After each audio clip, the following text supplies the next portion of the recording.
language as needing mind. If you want to prove that point, then give me an example of a language without mind. No, sorry, I should clarify.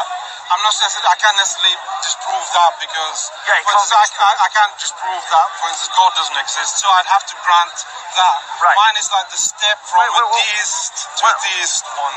Okay. That's where I like... Okay, yeah. Right, so let's address that point. So if you accept that my argument is an evidence for some kind of supernatural being, the question, no, I think it is, unless you want to knock it down. Can you knock it down? No, but I still have to, I'm still skeptical. Right, that's fine, but that's a feeling. Yeah. You need to go away and sit on that bit. Yeah. But let's move then to, okay, I've created an argument that points towards the existence of God. So what then? What kind of God do I believe in? Or why do I believe in a theist God rather than a deist God? And that is principally because of Jesus Christ. Okay.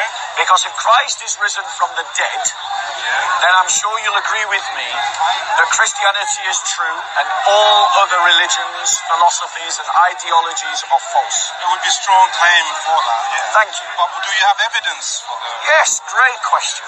So let's look at the evidence. Why am I firmly convinced that Jesus Christ rose from the dead? Right. We've got to, when we look into history, there are certain indisputable facts, a sort of bedrock in history that are not really questionable, such as Jesus Christ was a real person. He died of a crucifixion. That after his death, his followers went around preaching that he had risen from the dead, that they did so in Jerusalem, that the tomb where he had been buried was empty, that that people who were people that were persecuting the movement, like Paul, became a Christian because they were convinced that they had seen a risen Jesus. That these Christians, certainly some of them, indisputably like Peter and Paul and James and Stephen, died for their faith in the risen Jesus. That this started in Jerusalem and not anywhere else. That James, the brother of Jesus, who seemed to be skeptical about Jesus when he was alive, became a leader of the church. The Christians started venerating a Sunday as a special day, even though they were Jews. There's no Jewish reason to start celebrating Sunday as a special day, right? That they started to venerate the cross, which is a symbol, a cultural symbol of shame. It'd be like me saying to you,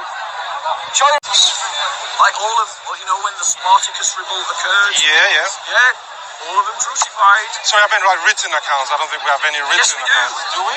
Josephus and Tacitus. I'd have to double check that. They just say crucifixion. Yeah, that happened. Yeah, they don't describe it. They don't write down a description because everybody knew what it was. Yeah, exactly. Yeah. So you just say crucified. They crucified so-and-so, and everybody knows what that means. Yeah. You don't write that you're making a category area here. Yeah. Because what for you would constitute evidence that Jesus Christ rose from the dead? Well, I think if I could go today to the empty tomb and it was... You can, it's in Jerusalem. Is it? Yes, and it's still empty. Is that the actual... The Church of the Holy Sepulchre is there.